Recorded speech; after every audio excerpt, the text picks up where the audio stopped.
Hi there, everybody. Welcome to another album review. My name is Christian Eschbach. All right, everybody.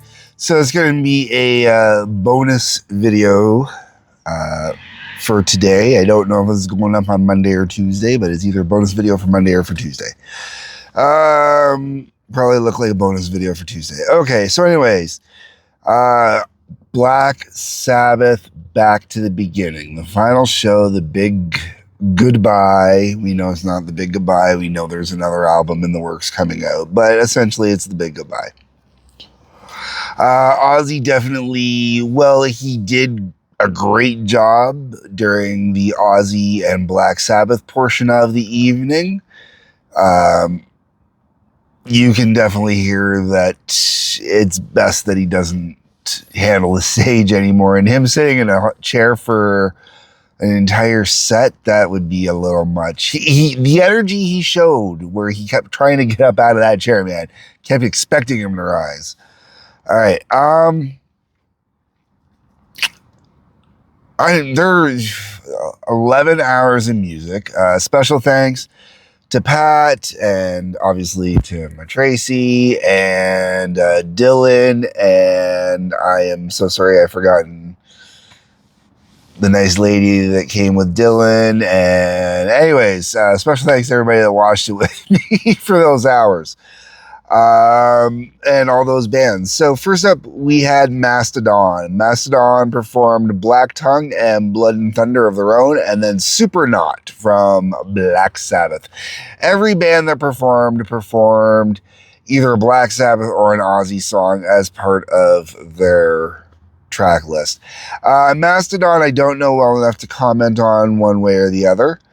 Rival Sons, Do Your Worst, Electric Funeral, and Secret. Do Your Worst and Secret are Rival Sons songs. Electric Funeral is Black Sabbath. Then we're on to Anthrax. I could not get over how early Anthrax went on. Anthrax only did 2 songs. They did Indians and Into the Void. That was a little surprising, but Scott Ian kept popping up, and so did the other guys from Anthrax. So I'm thinking Anthrax was more there because everybody was there for other stuff. Then we're in a Hailstorm, which did Love Bites and So Do I. Rain Your Blood on Me. Both of those are Hailstorm songs. And then Perry Mason. I could not believe when I heard them bust out Perry Mason. Holy crap. Liz Hale also came back out. I think Liz was... There are some major complaints I have about the concert. I think Liz was underutilized during the concert. So Liz really brought it home, man. And Perry Mason, Hailstorm doing Perry Mason, I really want to hear a good cover of them in the studio doing that one, man. That was fantastic. Like, they just hit it perfectly, and I love Perry Mason. Perry Mason was also the oldest, or by oldest I mean the most recently released of all the Black Sabbath songs, from 1990, what was it, 1995, 96? I want to say 96. The Osmosis album. Then we're into Lamb of God. I don't know anything about Lamb of God. We got Laid to Rest and Redneck. Both real songs were decent enough. And then they did Children of the Grave. Oh, they nailed it, man.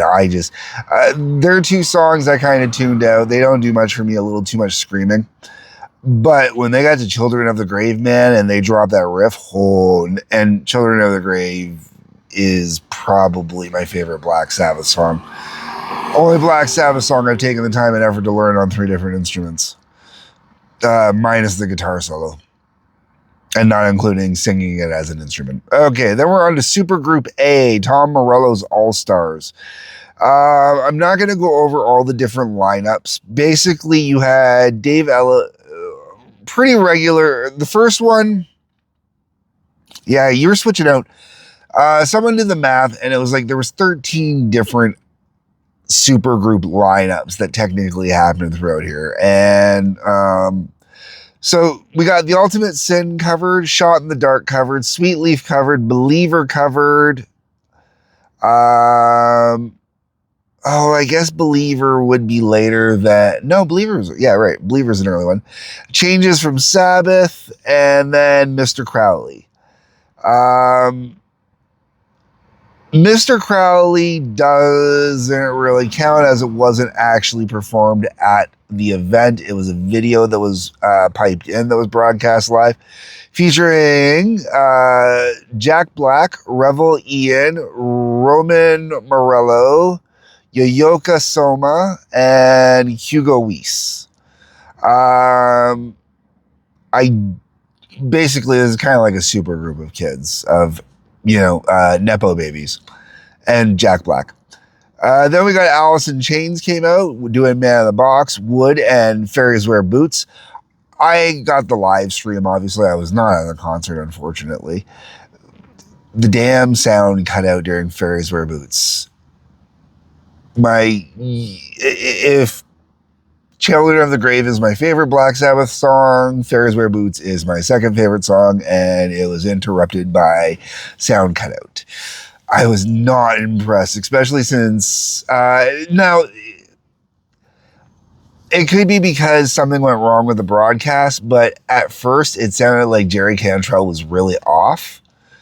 And then when they replayed it later, because they did replay some of the songs, thankfully, this was one of them, and it sounded better. But the first time around, it sounded like something was off really badly. It's almost like they cut the song because something was so wrong.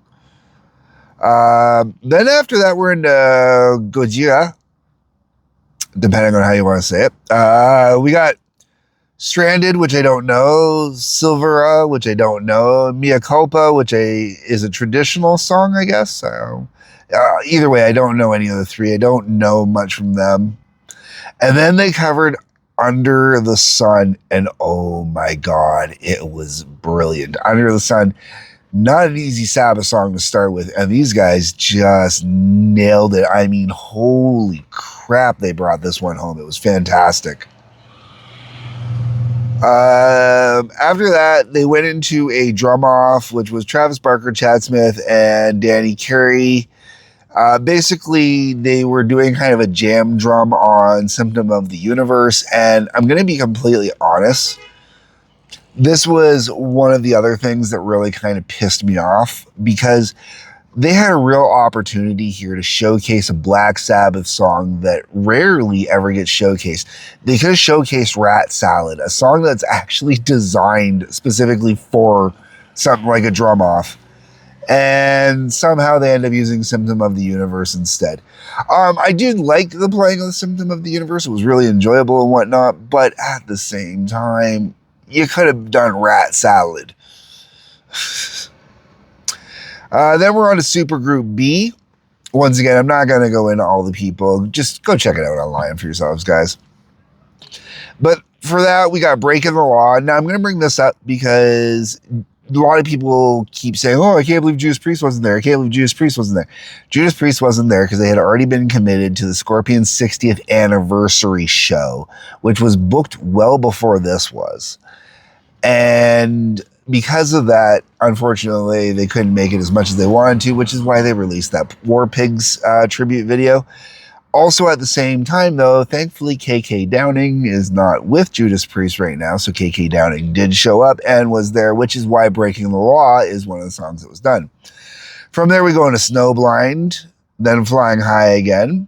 Then Sammy Hagar comes out and things get interesting. I should say, Sammy came out during Flying High Again, which really is the only Ozzy song I could really see Sammy doing, and he did a great job of it.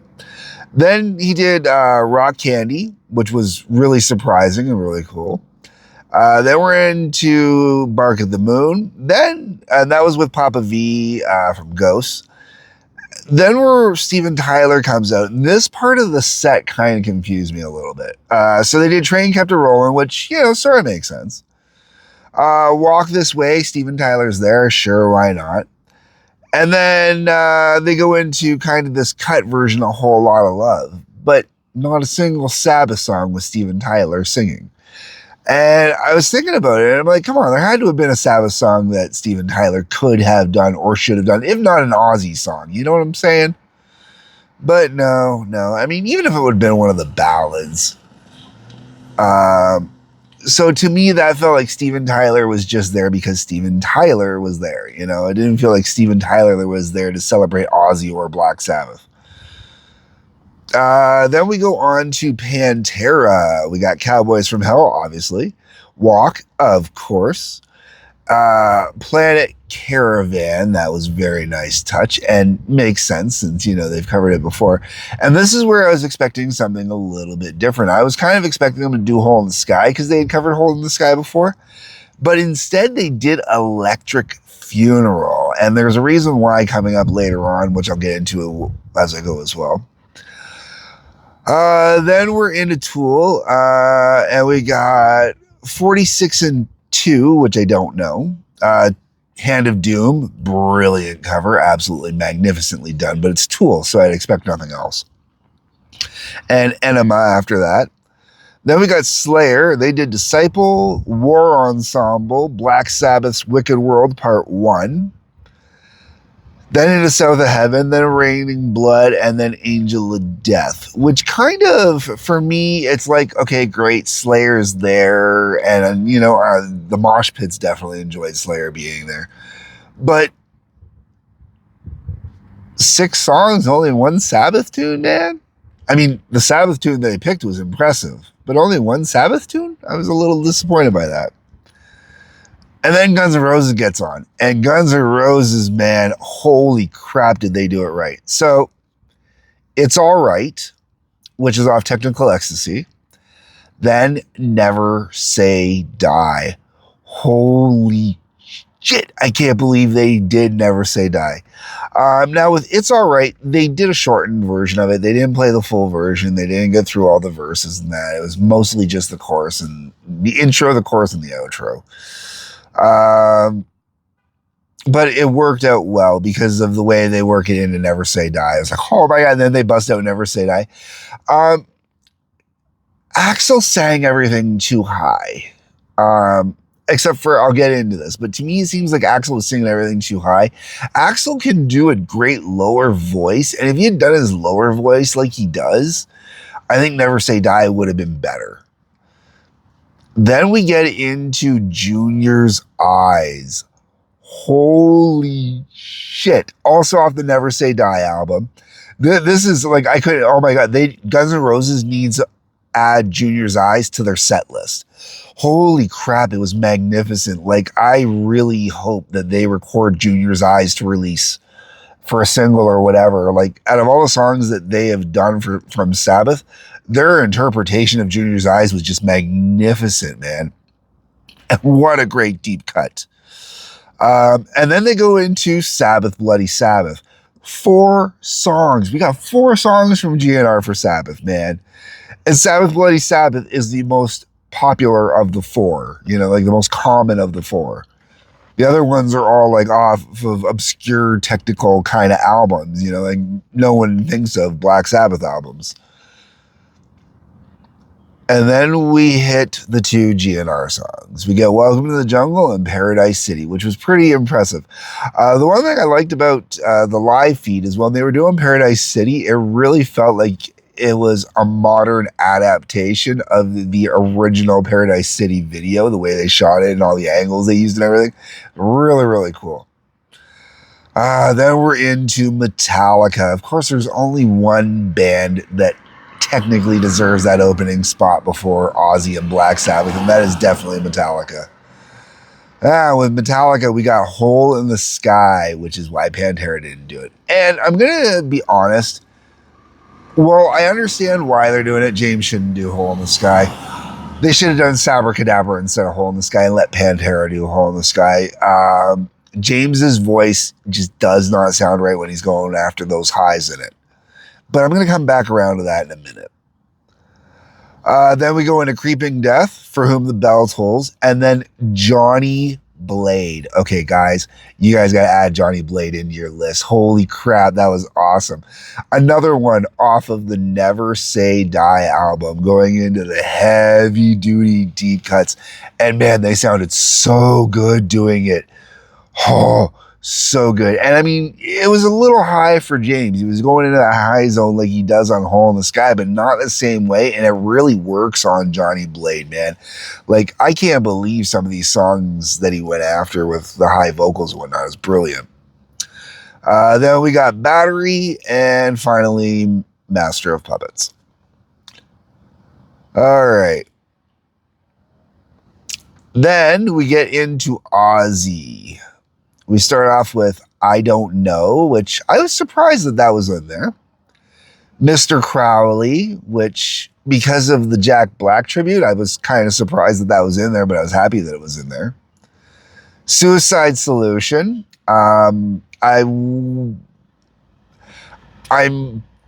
not surprised it's in there. I would have been surprised if it wasn't there, but at the same time, with all the songs out there, it is a bit surprising that it got included. But I think Suicide Solution was in there as a way to say goodbye to Bon. You know, it was his way to have that little moment. Then we get into the song that left everybody, not a dry eye in the house after this next song. Ozzy busts out, Mom, I'm coming home. You can see the tears running down Ozzy's face while he's singing it. You can see the tears running down the most metal motherfuckers ever in that audience, man. Everybody crying. It was so emotional, even talking about it makes me almost want to cry again. It was just a beautiful moment. And then we get Crazy Train to finish it off. Of course, Ozzy's going to finish the Crazy Train. Now, there was one part I absolutely loved about what they did during Crazy Train, and there was a moment I kind of technically hated. They put Randy up on the screen. Brilliant. During the solo. What they should have done is they should have gone double solo, let Zach do his thing, or it goes either way. Let either Zach do his thing and then take his hands off and put Randy up on the screen playing, or Randy up on the screen playing, Zach's hands are off the guitar, and then Zach comes back in after the Randy section is done. Just to let Randy one more time. That's me. That's what I would have done. But the fact that they put him up on the screen means the world.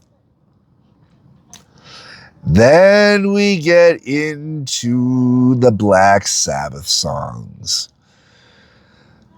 And we get War Pigs. Okay, first off, they use Sabracadabra for a video for the history of Black Sabbath, so that might be why Metallica didn't use Sabracadabra. I still would have rather Metallica did Sabracadabra. Anyways, then we get War Pigs, NIB, Iron Man, and Paranoid. Which brings me to my biggest bitch about the entire concert. How the hell did Black Sabbath not get played? Like, I seriously, when the concert started up, or like the Black Sabbath portion started up, when they got the church bell going and the rain going, I honestly thought we were getting Black Sabbath, and I was like, yes, yes, yes. And we didn't get Black Sabbath, and my heart just sank. I think I know part of the reason we didn't get Black Sabbath.